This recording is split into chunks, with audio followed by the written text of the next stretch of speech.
Are you all right? More or less. And the dragon? Dragoness. Saskia's alive. Wounded and weak from loss of blood, but alive. The spell is still working. Unimportant. As long as Saskia lives, there's hope that we can break it. Besides, I don't kill dragons. Philippa won't easily give up such a powerful weapon. Triss, please understand. The last thing I want to do is slaughter one of the most beautiful creatures I've ever seen. Saskia is good incarnate. She's the exact antithesis of Eilhart and your former friends. They should be punished. You're right. I just wanted... I know what you wanted, and you're probably right in some way. But this time, logic and calculation are unimportant. If we have even the slimmest chance of breaking the spell and freeing Saskia, we need to try. Let's get out of here.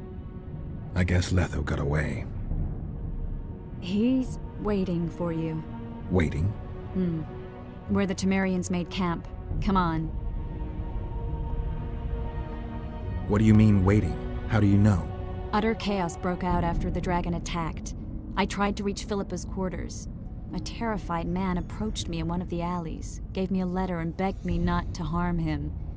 He said it was for you. The letter was short. I'm waiting in the Temerian camp. Letho. What happened here while I was gone? All the kings had many more armed men than they should have had at a peace summit. During the evacuation, several skirmishes broke out. The Cadwenis clashed with the Temerians. The Order's knights raped 2 sorceresses and killed those who dared try to help them. Do you think the Council and Conclave will survive? Well, they're established, and that's the only thing that prevented a wholesale massacre. Hard to say if they'll survive, but for the time being, no one's got any better ideas. Mages are part of this world, whether people like it or not. They have to have their rights, their place. Otherwise, another lodge will arise.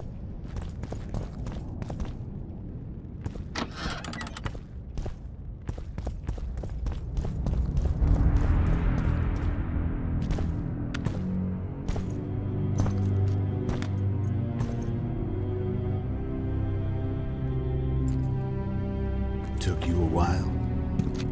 Is that bauble from Sheila's megascope? My final prank. I switched the diamonds. The one in the megascope has a flaw. Minute. But just large enough to warp the teleport. The Emperor's magic theorists assured me the effect would be spectacular. Oh, it was. Good. Had she lived, she would have suffered more intensely and much longer. She helped me quite a bit, through naivety and pride. I would not have gotten far without her. So, ready to lay your cards out on the table?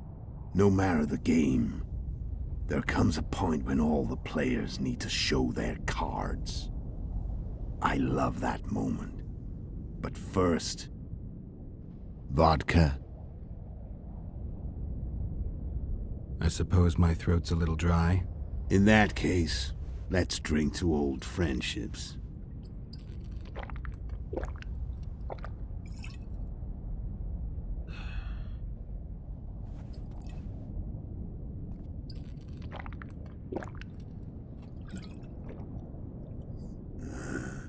Recovered your memory yet?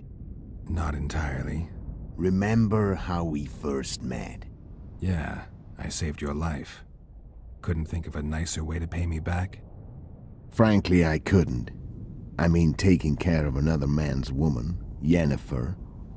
I can't fathom what you saw in her, but I suppose there's no accounting for taste. The winter solstice, 1270. Midinvern, the night of magic. Letho wasn't lying, the hunt had stopped. At the Hanged Man's Tree, the spectral riders selected from among those they had taken. Yennefer was among them. A wraith cannot be killed, only driven away. Every witcher knows that. Yet the riders fell beneath the blows of our witcher's blades. Crimson blood flowed from under their dead men's armor. We could not kill them all. They were simply too many. A stalemate. He was different from all other elves. There was no shame in his gaze. He had never suffered persecution. He had endured no massacres. Humans had not taken his land. This elf was not of this world. He was an invader. We struck a deal. My soul for that of Yennefer. He agreed without hesitation.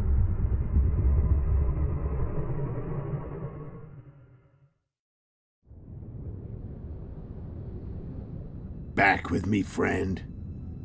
Got the feeling you left for a minute. Memories. I remember the hanged man's tree and the wild hunt. I remember the exchange. Me for Yennefer. So, cards out on the table. Unless you chase me all that way just to kill me. I chased you for lots of reasons. You owe me some explanations to start with. Let's say I do. Tell me about Yennefer. What happened after I departed?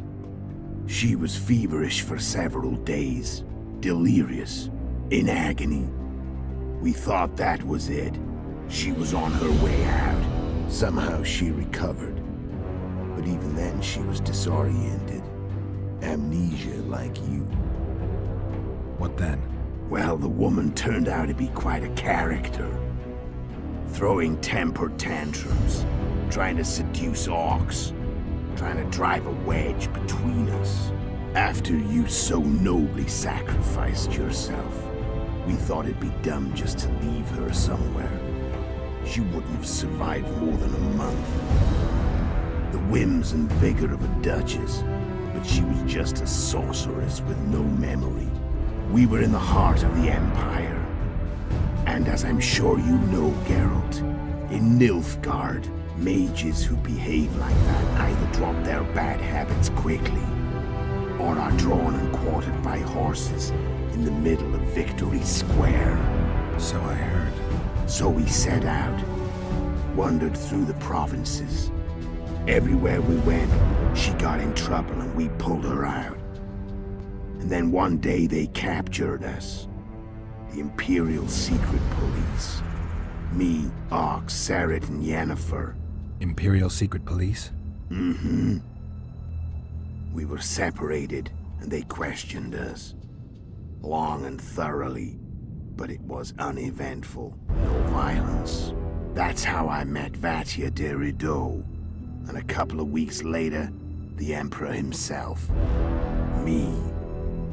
A simple witcher. What happened to Yennefer? I don't know. Never saw her again. The Emperor offered me a mission in the northern kingdoms. As for Yennefer, I had the feeling she was somehow important to Emir. As I see it, they learned of the lodge from her. Those Imperial spooks have their ways. All I heard is that Vatir had his men watch Yennefer closely throughout the time she was at the palace. Then we went off to slay the kings of the north. That's where my knowledge ends. So she's in the Empire? She was when I left. How did you know where we'd find the Wild Hunt? Every witcher who wears the viper around his neck knows the place. We had so many books and scrolls about the hunt that I used to think our school was founded for the very purpose of solving the riddle of the spectral riders. Know who they are? You know the true identities of the riders? From what I understand, they're some damn elven race. But they turned out to be a big ruse. The legendary omen of war proved to be a fairground attraction. No market square mage could possibly conjure up a cavalcade of wraiths speeding across the sky. Then there's the amnesia. No, there's something more, I assure you. Go ahead, enlighten me. I can tell you want to. There are a lot of legends and myths about it, but the Wild Hunt is a fact. I've fought and killed many of its wraiths. They were spectral emanations, the avatars of real riders. The riders we ran into by the Hanged Man's tree. Are you telling me you were carried off by elves? Real material sons of bitches like the ordinary kind we deal with in this world? They may be ordinary in their world, but they're strangers in ours. The conjunction of spheres. Know the theory? Do you know how monsters appeared in our world? There's not a witcher who doesn't know that. So you know there are other spheres. The most powerful of our mages can open passages between these worlds, and they usually do that to summon the monsters we then have to hunt. The elves we saw come from another world, and they weren't summoned. They found the way on their own. It's not exactly easy, so they usually send their spectral emanations. They come in person on special missions. As they did for you and Yennefer. So, elves from another world and their trained wraiths. What do they want from you? I've got an idea, but that's not your concern. How did a witcher agree to kill humans at another human's bidding? At the Emperor's bidding, Geralt. And he's no ordinary human. The rulers of the North come up to about where his Pauline's end. Why? Simple. He promised to rebuild the School of the Viper, the Witcher's Order where I came to be. Witchers' schools in the South fell into ruin long ago, and Witchers themselves became internal exiles, banned from entering most cities. Besides Seret and Ox, I know of 2 other Witchers of the School of the Viper who should be alive and on the path. I don't know where they are. Haven't seen them for years. Now they can come out of hiding. They can come home. Why are you still here? Why did you wait for me this time? I knew you wouldn't give up. I knew you'd pursue me. And I don't aim to hide anymore. Fact is, only you know the truth about me. Well, and a couple of folks whose word isn't worth spit anymore. I never saw you as a foe. I want to go my way, but if I have to fight you first, so be it. This story ends here and now.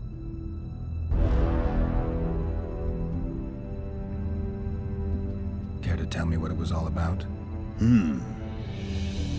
Kill as many rulers as we could. Lay the blame on the sorceresses. Breed chaos. Prepare the North. Soften it before the invasion. And you know what's incredible? We could not have imagined more fertile soil. No matter what the war's outcome, the northern monarchs will accuse one another. Pursue their God-given rights. Seek vengeance and be at each other's throats for years to come. The North resembles a whorehouse on fire, as your friend Dandelion would say.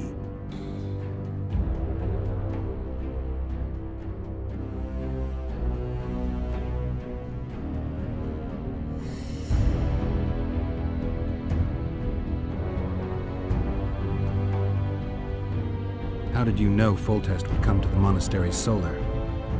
Yorveth and I planned Foltest's murder. The King of Temeria would have to deal with the Labyrinth sooner or later, and he made no secret of it. I was sure he'd want to recover his bastard children in the process. And where do they take the children when a castle is under siege? I had to become a monk, but I couldn't just arrive at the monastery and claim I'd see the light. Not very believable. So one of Arian's patrols out in the forests happened on a Scoia'tael unit torturing a helpless monk. Arian's brave men drove off the elves and I found shelter in the monastery. No one noticed you had no wounds? I paid the monk who treated me a lot of orange to stay silent. Actually, it was only a loan, because I killed him later. Only the dead can keep a secret. Then all I had to do was wait for the situation to develop. When I saw you enter the chamber with Foltest, I thought I might fail.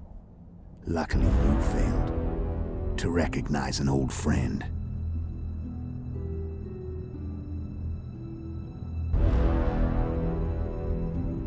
How did you manage to contact Sheila? It wasn't a problem once I learned of the Lodge's existence. Initially, she watched my every move. But sooner or later, everyone starts treating me like a big oaf. I mean, I can't change how I look. I stayed close to Sheila, killed a few beasts for her, and whined about how unhappy I was, how unfair the world was. So much, in fact, that I actually got her gander up a few times. I made sure a few potentially trustworthy witnesses saw us together, could link us. Security in case I was captured. I also prepared to assassinate the King of Kavir. Esterad Tyson was to be the first victim of the mysterious assassins. But before I could do the dirty deed, Sheila asked me to slay Demavend. The gods had smiled upon me. I couldn't believe my luck. Here I'd been trying to figure out how to frame Sheila, and now all I needed was to carry out her orders and follow through. Where'd you get your information about the lodge? From the Emperor and Vatir de Rideau, the Emperor's chief spy. And I believe they got it out of Yennefer. She recovered her memory? Nah. I'd never claimed she informed on her friends consciously. I expect they found a way to tap into her memory in spite of her amnesia, and without her knowing it. There was a sorcerer present when I was questioned. A young, proud intelligence officer. Whatever the case, they gave me a list of the sorceresses in the lodge. Only Emir, Vatir, and I were present. Only we knew of the mission. How'd you manage to slay Demavend? Sheila's magic. I mean, she could give us the king's every move. His habits, the positions of the palace guards, anything. All we had to do was navigate the labyrinth and land the final blow. Besides, she had plenty of gold for the preparations. Greased palms abundantly. It had all the makings of a cakewalk. But it's never that easy. We barely avoided our pursuers. And we wouldn't have if not for Yorveth Scoia'tael, another of Sheila's ideas. With Yorveth's elves, not only did we cut down Demavend, but traveling with them put us out of the lodge's reach. We could calmly plan Foltest's and Hensel's assassinations. When did you decide to get rid of Yorveth? As soon as I realized I couldn't manipulate him. A true fox, that one. He was so observant, so dangerous. I got the sense he might see through me at any moment. You made a mistake. You were untouchable as long as the Scoia'tael were protecting you. Maybe, but with Yorveth, my hands were tied. If I'd finished off Kieran... But you didn't. And that allowed me to drive a wedge between you and Yorveth. I forced you to flee. And I let you live. You know I could have killed you. You're forgetting. No, I remember. So Sheila was looking for you when she came to Flotsam. She thought she was still in control and wanted to get rid of me. I'd bet my eyes that she thought I'd lost my mind, or that Yorveth was manipulating me. And the North descended deeper into chaos. Exactly. There was just one problem. You. I could have killed you in the Elven ruins. Thing is, you weren't really my enemy. You screwed up with Henselt. Sabrina's curse tore that down. First off, we got holed up in that hideout in the ravines. Then Sheila showed up and started watching Henselt like he was her own ass. By that time, his death was no longer necessary. Fate had smiled upon us again. I learned of the summit and the efforts to reconstitute the council and conclave. The ideal setting for the mission's grand finale.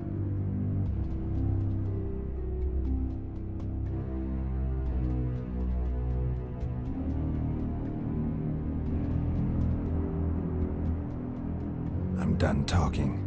Let's finish this. Want to fight? Any vodka left in that bottle? A swig apiece. Here.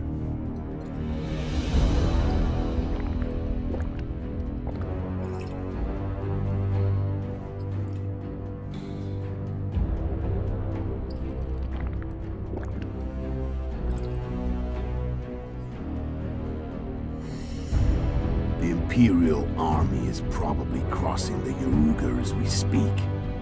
Pure pandemonium will ensue. The North's finished. Time to go south, where the good life awaits.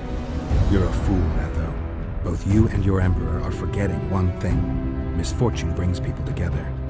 Very shortly, the North could be united like never before, thanks to you. But that's just not my concern anymore. I'm not your foe. I never was.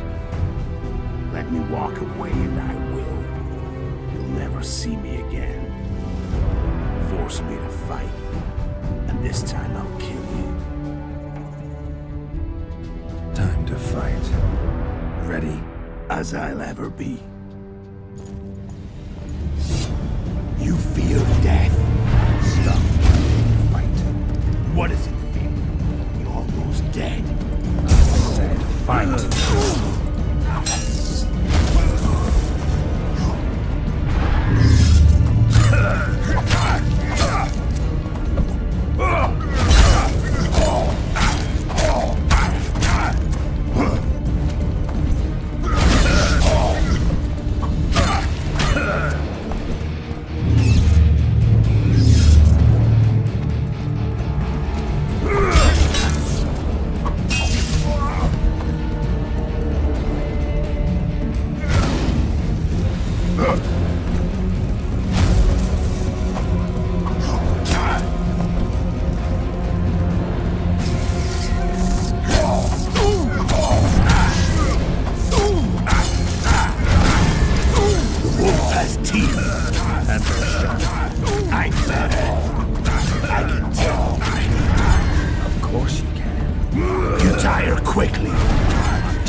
You're nowhere near my level. Of course not.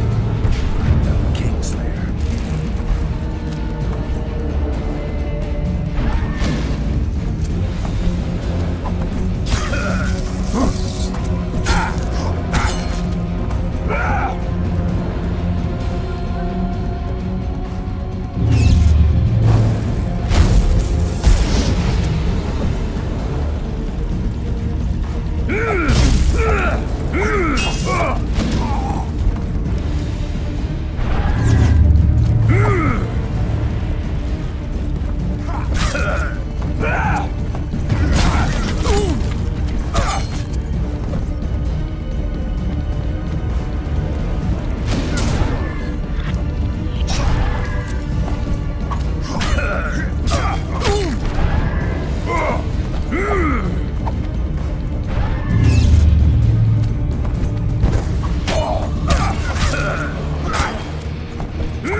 I've had enough of this dance. Goodbye, Geralt.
The Witcher had traveled far and wide in search of the Kingslayers. In Flotsam, he slew Bernard Laredo, but few mourned for the Commandant. Flotsam remained Temerian, while command of the garrison and town went to a Vizima noble, a sworn enemy of Kedwin and an avid angler. To this day, folk gather round bonfires in Lobenden to hear of the Witcher's deeds. In Edirn, the Witcher witnessed Saskia the Dragonslayer achieve a great victory. The Pontar Valley, previously Upper Edirn, became a promised land for outcasts who dared dream of freedom. Even sly old Zoltan Chive came to believe in this land of bliss. Yet dark times approached for the architects of the New Order. Dark clouds had been gathering over Temeria since Foltest's death. Stripped of its king, the land was like a rich cloth which nobles began to shred. These minor scavengers, however, scurried off in fear when true predators reached out for their prize. The summit at Loch Muin sealed the fate of Foltest's realm, when Radovid of Redania and Henselt of Kedwin divided it between them. Years before, Geralt of Rivia had witnessed the fall of the Council and Conclave of Mages. The summit in Loch Muin re-established both bodies, their founders sacrificing Sheila de Tanzerville and her accomplices. Yet Radovid also required humility and loyalty from the proud mages, but this did not sit well with all of them. It was a time of great uncertainty, of rape accomplished by royal decree.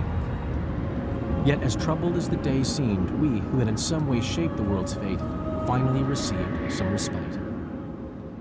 Zoltan resumed the quest for his beloved's hand, and I laid my head in the laps of the muses. Who could have known this tempest which had ravaged the north was but a harbinger of darker days, and the preamble to an entirely new tale of Geralt of Rivia.